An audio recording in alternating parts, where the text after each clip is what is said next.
So next we have the Blasters with Hard Line. It comes in at number 3,855 in the 1980s on Best Ever Albums, number 325 in 1985, number 20,923 of time.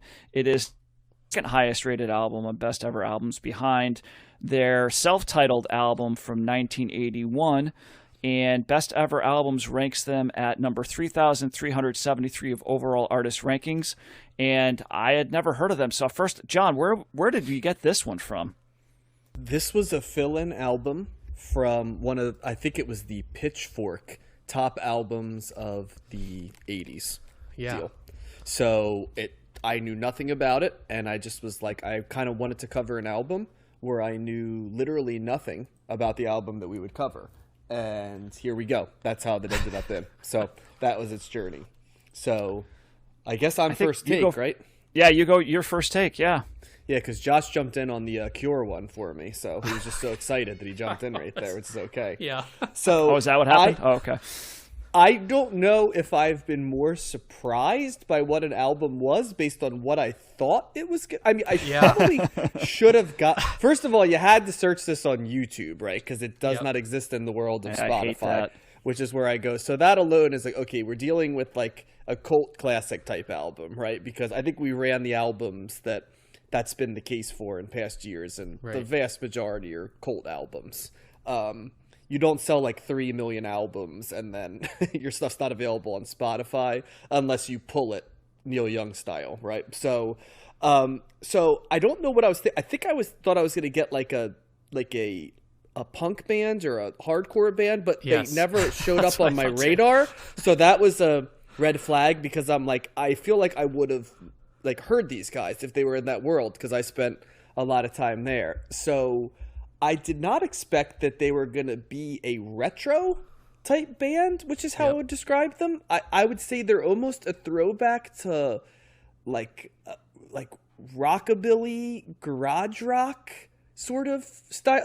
They share more in common, certainly, with somebody like Los Lobos than they share in common with like punk rock, right? Or even like the alternative rock that we've been covering. So in that sense, they're like asynchronous to the time that this album was released, because you would never in a million years process this album as being from 1985. It's kind of like how the Stray Cats, right? There's just random revival of that type of music that just kind of came out of nowhere. Or like, remember in the late 90s when like the Squirrel Nut Zippers and stuff start making that, and you're like, all right, these are like asynchronous, but they were done very much. There was more, they were a part of a movement that came fast and ended, you know what I mean, just as fast. I did a little bit of research. It doesn't seem like the Blasters were like part of a movement where it's sort of like they existed in kind of their own world, right? In terms of the music they were doing. So I'm going to cede time only, and I'm going to come back because I've got thoughts on the album, but I'm legitimately fascinated as to what you guys thought of this album and your experience. So Josh, you kind of were talking there. I'll let you start. Like, you were kind of saying that you had a similar type of reaction. Yeah, well, I think Matt at the end of the last episode was like, I have no idea what this band's going to sound like or something. And I had the same thing. And I know they came up, I think, when I was doing the bio on the Descendants or the Minutemen or something. I think they're from like the SoCal area. Okay. And they played together. They share nothing in common with the Descendants. And so I was thinking, okay, maybe they're another like punk rock band like that I never heard of. But yeah, this band like channels the energy and feel of Elvis and Chuck Berry and rockabilly, and it's like roots rock or blues rock. It's slightly country. It's got a real like toe tapping feel to it. Well, to give you an idea, Josh, I purposely didn't look at the all music thing we love, like influenced by stuff like that. I'm looking right now. Influenced by T-Bone Walker, Jimmy Reed, Bill Haley, Jimmy McCracklin, the Everly Brothers, and the band. Yeah, so that's real like early rock and roll. Like, yeah, that's like their influences are like. So, I mean, Jimmy McCracklin looks like he's McCracklin from like the 30s and 40s. So, and but it's a real fun listen. And it's funny you brought up Los Lobos, because I was like, oh, this is what I was hoping Los Lobos would sound like or something. Yeah. And kind of there's an interesting variety too on here. On a song like Hey Girl, which is the third song, it's kind of got this weird, it's got a Zydeco sound. They bringing that back. I mentioned that on one album a while back, but then they go into I did blues. write that down. I did write that down as a comment. So good call. Yep. And then they have, they bring in some organ at times too, and violin on Little Honey. That song almost reminded me of like the Avets or Old Crow, Matt. I think they're kind of channeling the same feel on certain songs. You know what's interesting? You know who they say they're similar to in terms of bands that we would recognize that we've covered that would be contemporaries for them? Los Lobos and the Gun Club. Which, yes, the Gun Club does kind of make sense when I think back to it. That they were channeling some of the influences with maybe a little bit more psychedelia thrown in as well. Yeah. But then the song Cowpunk. Oh, yeah, that's right. And then Colored Lights is really just, it's like a retro rock and roll song. It's the epitome of that. And then they go right into honky tonk piano on the song Help You Dream. And it's just kind of like one of those bands like Los Lobos in a way that I think a lot of people could enjoy listening to, and not have any frame of reference, not have to worry about anything necessarily like quote unquote offensive or challenging or anything like that. It's just real kind of easy listening rock and roll and a fun throwback to kind of earlier days of rock and roll. So you want to know one thing interesting, Josh, how you might have come to this band? The Blasters broke in LA in 1980 with an album called American Music, and they found an audience from fans of the band X. Was their biggest fans ever, who is certainly punk rock, right? And I guess that was maybe why you know it. You know what I mean? Like when you're doing the research, because it was X that was in the same scene. Yep. Yeah, so go interesting. Figure. But yeah, real fun. They do sound kind of niche, especially for 85. There's not really, they're kind of doing their own thing. There's not a lot of, but I think the swing revival that you mentioned, that's a good comparison. I mean, I don't know if there's other bands that were like the Blasters going around, but it is kind of. Apparently, it was Los Lobos because a member of the band, Steve Berlin, left the Blasters to go to Los Lobos. So, boy, our ears are getting a little bit better here, and Josh, they're also, because and Los Lobos is also LA based, the Southern California. So that's interesting, but we're getting good where we don't even do the research and we're putting these things together, Josh. So but I did enjoy listening to this album.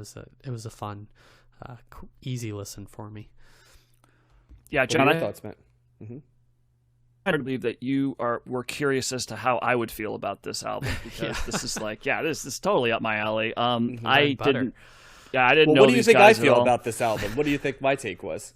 You liked it also. I think that you liked it. I think that, it's certainly not your go-to, but to me, it's like, how do you not like this? I was agnostic on this album. I was in the middle. I didn't love nor hate it. It just sort of existed as a niche piece for me, I would say. I mean, that's interesting. You guys say, I mean, it's niche in a certain way, but it also goes very, I mean, the roots rock. It goes back to the beginnings of popular music in so many different ways. I mean, this is early R&B, this is early blues, this is early rock, rockabilly, the Elvis, the Jerry Lee Lewis, that type of stuff. It's definitely country, it's honky tonk country western, very much, and that they all kind of, I think back in the 60s when we were covering a lot of those different types of sound, at least I remember thinking I'm really seeing the connection of country and rock and roll. Like they're Ray not Charles. far at all from Yeah. each other at all. Remember, Ray Charles made that album, Great Sounds in Country Yeah. and Western. So Yep. yeah. And there were other ones that we kind of were picking up on that too. So I think I meant niche map for 85, not like music in general. That's what I it's mean, interesting too, yeah. because it's certainly not it's not the 80s sound. Yeah. But like if you walked into a bar, in 1985 and there was a band playing this music, this would be a great band to see in a bar at any time, any decade. Yeah. You know what I mean? Isn't it Like, kind of that's though like Greta Van Fleet, like where like you might think they're a great band, but they're kind of a niche piece because they're just trying to be Led Zeppelin, like 35 years, after Led Zeppelin that's a existed. little- like that- this feels a little well- bit like, not in a bad way, but like it feels like they're playing the music that was originally in the 50s and early 60s, but they're doing it in 1985. Perhaps. I mean, but I also think that this, we're listening to this now in, 2022, and there was more of a revival, where this is kind of like, it never got like super popular. Probably the most popular this type of thing got, honestly, was the Oh Brother Where Art Thou soundtrack. I mean, when that came out, Yep. there was a lot of stuff on that was like the T-Bone Burnett production stuff was very much like kind of, you could see some of these songs on that type of album, and that there's, album that's the blew other up. thing too. There's gospel in here too. There's like the background vocals is very much like that. So, it's weird kind of trying to evaluate what this must have been like in the 80s, but because we're so far removed from that. But I don't know. To me, this is timeless music, and I don't care what decade you're in. This to me is very easy. If you can kind of, I don't know, maybe people could start hearing something like this and go, oh, that's country, or what is this hillbilly, shit kicking music or whatever. But like, if you can like get, like, okay, get over the initial, like, I don't know, shock of that for whatever reason, or how simple it is. It's just appreciate it for just really simple, fun music, and they do a great job. I love the variety here of the instrumentation. I love the accordion and Hey Girl. Like that was like a real fun, like it's almost like a polka song, So I don't expect everybody to love it, but it's just, I don't know. If you're at a bar and there's this would be a great bar band to, play this stuff. It's like, how do you not just appreciate it on some level, So at least, for me, but, yeah, kind of a little bit of a palate cleanser, given the stuff that we've been covering, all the post-punk and the punk rock and even some of the hip hop that we've started to delve into and things like that. But it's, to me, this is music that can really be played whenever. And in that sense, it's timeless. Also seeing here that Colored Lights is a John Cougar Mellencamp song. That's Yeah, he wrote it. I was going to say there's all kinds of interesting things in the bio. The drummer from the Heartbreakers is on a few tracks. Stan Lynch. Yep, he's on here. And they apparently this album was their attempt to write a contemporary album, Matt, which I find Contemporary? very interesting. Yes, that was contemporary and the ability to kind of cross over kind of was what they were going for on this. So interesting. It makes me wonder what their earlier albums sound like, because this definitely sounds of another time. Yeah, this sounds like they're going in the time machine a little bit, and trying to bring up stuff that, I don't know, maybe they heard their grandparents listening to when they were kids and they really found a connection with, like, which is fine, like either that's put a maybe their own little spin on it. But I don't know, I thought the musicianship was good. I love the guitar solos on here, and just it's just like Los Lobos, it's a fun record, and there's actually some stuff in here there's like a part where there's like a cowbell, and Sherry turned to me, she's like, this sounds a little bit like Honky Tonk Woman. I was like, yeah, you're right. It is. There's a little Rolling, this is the stuff the Rolling Stones were kind of aping a little bit too, just not as full blown, like in your face, like as an entire album, but they were definitely delving in this as well. But yeah, Josh, I think, like Avett Brothers, I'm sure love this stuff, and a lot of those bands that that I kind of got into and still am into to an extent, very much influenced by this. But yeah, thumbs up for me. I do like this. This would be a good album for a barbecue, I think. Like Yeah, outdoor. That's an interesting party. context for it. I feel like it would be like, if this is like a bar album for me, in like what's the difference between a bar and a barbecue? I mean, it's a kind of similar well, vibe. barbecue's in like some in a ways. backyard, whereas this album seems to be more like you're going to see a bar band play this album. Oh. I just feel like, if played well, it's like at the best bar band in a cool town, right? If played poorly, it's the bar band at like Guy Fieri's like restaurant. You know what I mean? Like there's kind of like, it all depends on who's doing it, right? And doing this type of music. But one thing that was interesting is I was trying to figure out like who the song Common Man was about, because I'm like, I wonder who this is about. I found that it's an anti-Ronald Reagan song, so a lot of it makes more sense now that I know that. So yep. So the lyrics are interesting on this album. I wouldn't say they rise to the level of great poetry, but they certainly aren't a negative. So Yeah. yep. So. The Sun Sentinel opined that the Blasters sound as if they took a long trip through the United States and sponged up every pop music from a form they ran into. Yeah, it's like especially if they took Americana. that trip in like 1959, is a thing, Right. especially. Yeah. Mm-hmm. So yeah, no, definitely didn't dislike this album, but it's hard for me. It felt as much like a tribute piece as it felt like new music, right? And so from that end of things, mileage will vary in terms of like my rating, because if something feels too much like a tribute piece, it only can rise to the level of entertaining, right? But it can't rise into like great. Yeah, so I think that's kind of where I reside on this. Yeah, and I don't. Yeah, I'd probably say that too. But I just for me there is there's definitely a place in my heart for this type of stuff, and for someone that's just like, I just want to listen to a record that makes me feel good and that's fun and it's entertaining, and that there's definitely a place for that. So yeah, I could definitely listen to this again. Mm-hmm. Yeah, I agree. It's an easy listen. So I'd go slightly thumbs up for me. Yeah, I'd go thumbs up